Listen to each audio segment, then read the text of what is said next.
Similarly, we have to give the numbers on the inner circle for hypocycloid. So once if this is the case, if it is rolling like this is P. Once if it is rolls like this, P will comes to this position. That's why we have to give 1 here. These are the numbers. So in the cycloid procedure, after giving the numbers here, what we did? After draw the parallel lines. Before that we did one more. We have to divide the directing line into same number of parts, 12 parts. So here also angle should be divided into 12 parts. Fortunately, here 120 degrees is there. We have to divide it into 12 parts. So therefore 10 degrees is sufficient. So with protractor we can able to do it. Sir, sometimes we are going to get 104 degrees, sir. Then it is not divisible with 12 exactly. Then we have to use trial and error basis. Take some radius and cut the arcs lightly. If it 12 crosses here, you reduce the radius and again cut the arcs. So if no sir, 12th part if we came here, we have to increase the radius and we have to do it. But here fortunately we got as 120 degrees, so we can able to divide it into 120. How it is? Keep for the beginning as 0. Definitely last one will coincide with 120. Observe here it touches 120, here it is 0. For every 10 degrees we have to mark one dot. Don't draw the line, just to put the dot. 10, 20, 30, 40, 50, 60, 70, 80, 90, 100 and 110. This is 12. So after this what you have to do? We have to draw the locus of the center. Locus of the center. How we have to do it? Take O as center, OC as radius. For AP, this is going to be OC. For AP, this is going to be OC, sir. So OC as radius, O as center. Draw the arc. Draw the arc in between two extreme lines. So this is for AP. Similarly, we have to do it for the hypo. So O as center, OC as radius, OC as radius. We have to draw the line for this here. So this is the center line. This is the center line. So now here we have to mark C1, C2, C3, C4 and so on. So how we have to mark it? So you do one thing, don't draw the lines, put at O. This is the first 10 degrees one. So once it is the 10 degrees one, in this center line you mark one point, here one. This is C1. Now this is for 20 degrees. You have to mark here and here. Now we have to mark by putting all these dots. We have to mark C1, C2, C3 up to C12. For hypo this is for AP. So after marking C1, C2, C3, what we have to do next? What do we have to do? No.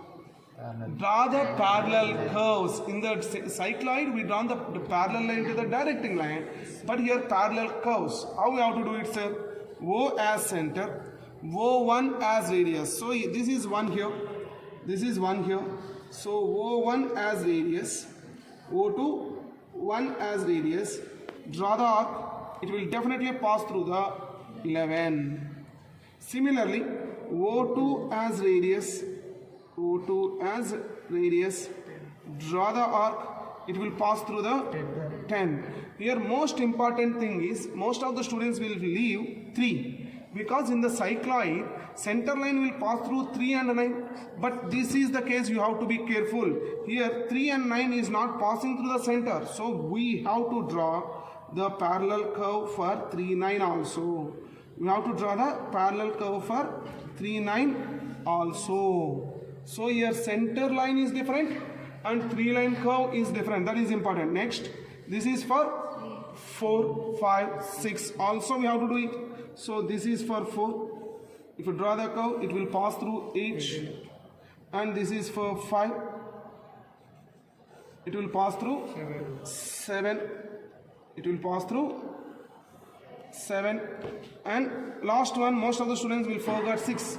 But at 6 also we have to draw the curve. So at this is for O6 as radius, O as center, we have to draw the curve also. This is for 6. So we drawn all the curves for epicycloid. Now, for epicycloid, these curves are drawn. For hypo also, lines are drawn. What is the next step we have to do? Take C1 as center, C1 as center, CP as radius, that is small r as radius.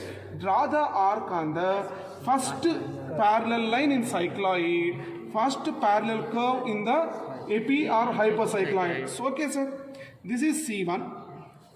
This is the one. So, which side I have to draw? Left side, this one is correct or this one is correct? Among these two, which one is correct? First one is correct. Why? Sir, this is my reference line. This is my reference line. For reference line, one is on downside. So, we have to, from C1, we have to draw downside only. Similarly, C2 as center, we have to draw the arc on the second one. We have to draw the arc on the second one. These two are the points now. C3 as center, be careful. Normally students, what they will do is, if they will take the center here and they will draw the arc. Next they will go to the next line, but there is the center line, be careful. But for 3, this is the center line above 1. This is the one. Don't draw on this line. This is this locus of center. C4 as center, we should draw the arc on the 4th curve which is passing through 4. C5 as center, we should draw the arc here. C6 as center, if you draw it, it will touch us exactly at the top. Exactly at the top. These are the points we got. C7 as center, don't draw on the left, it is on above, because for this reference, up to 4 it is on down, up to 5 it is on down, 7 onwards it is on the other side. Therefore, we have to take C7 as center, we have to draw the arc here. C8 as center, we should draw the arc. C9 as center, we should draw the arc on the locus of 9. But C10 as center, don't draw on the locus of center. This is for C10.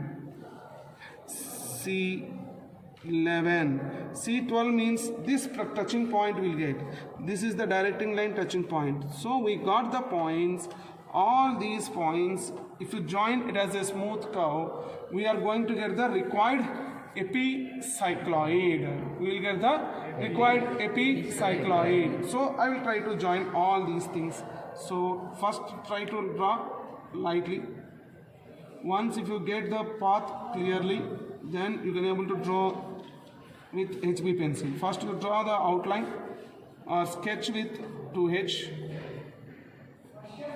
Once if you get the proper thing, then you can able to go ahead with HB pencil.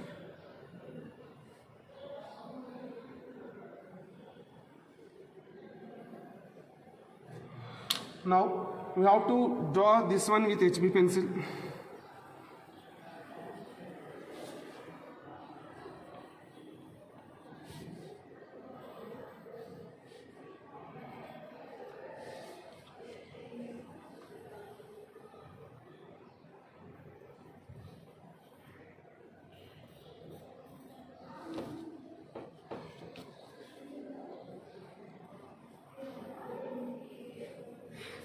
This is your epicycloid. Similarly, if you take the CP as radius, C1 as center, draw the arc on the first parallel line for hypo. This is C2 as center, we got the point here. C3 as center, this point, C4, C5, C6, C7, C8, C9, C10, C11, C12. So all these points also, we have to join it as a smooth curve. Join them as a smooth curve, which can able to give the hypocycloid. After that, I am going to make it as dark. So I am going to make directing line little bit darker to know the difference between epi and hypocycloid. So this is the directing line. So this part is related to the epicycloid. This part is related to the hypocycloid. In the same diagram, we mention these two. Sir, one more thing, dimensions is also important. For that, do one thing, radius is given. So you make one end as dot. and extend this radial line, and then we have to draw a horizontal line, and we have to mention it as R30. Radius symbol is R30. Sir, what about, no, capital R we have to give. It is for dimension. Dimension, capital R only we have to use. If diameter is given, we want to give it as a 5. But here, how we have to make this radius? So, you do one thing, you draw one radius line like this. So, up to this only, this is the radius of the directing circle. We have to give the arrowhead here. Then horizontal line. Capital R is 90 because even the diameter is given, but we have only radius of the curvature. We drawn R as 90. This is the way how we have to construct AP and hypocycloid. Now, only one small part is remains, that is how to draw tangent and normal to the curve. How it is? Let us consider. I want to construct tangent and normal at this point P. So whatever the procedure we followed in cycloid, same procedure we will apply. What it is, sir? Take radius of the rolling circle as radius. Take small r as radius. So is this the small r or not? CP. Small r as radius. P as center. Draw the arc on the locus of the center. It is touching here, sir.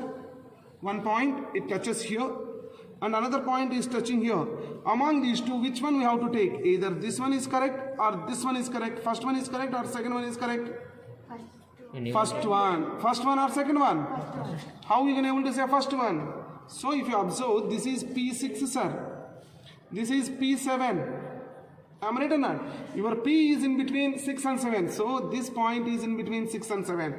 But this is in between 7 and 8. So this is wrong. This is correct. This is correct. Therefore, assume it as C suffix P. C suffix P. Now join O with CP. O with CP.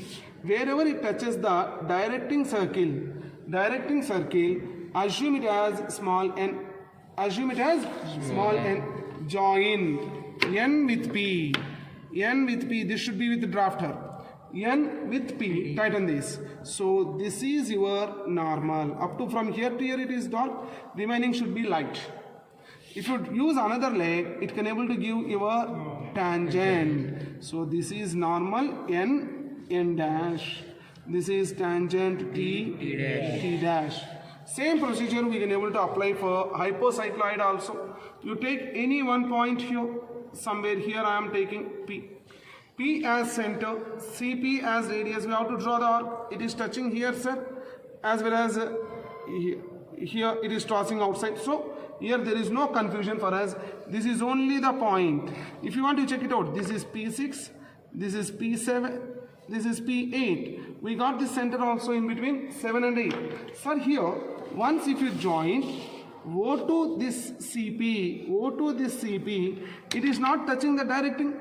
Then what I have to do? Extend it up to directing. Extending up to directing. This is your N now. This is your N. So for epicycloid, it touches the directing circle directly. For hypo, it won't touch. So we have to extend it up to directing circle. Then we have to join N with P. We have to join N with P. Tighten this. Up to this, draw lightly. Then 2 centimeters from both should be dark. So this is your normal N dash T dash. So in this diagram, I was explained both AP and hypo. But in the examination, whichever they ask, you have to use that particular diagram only.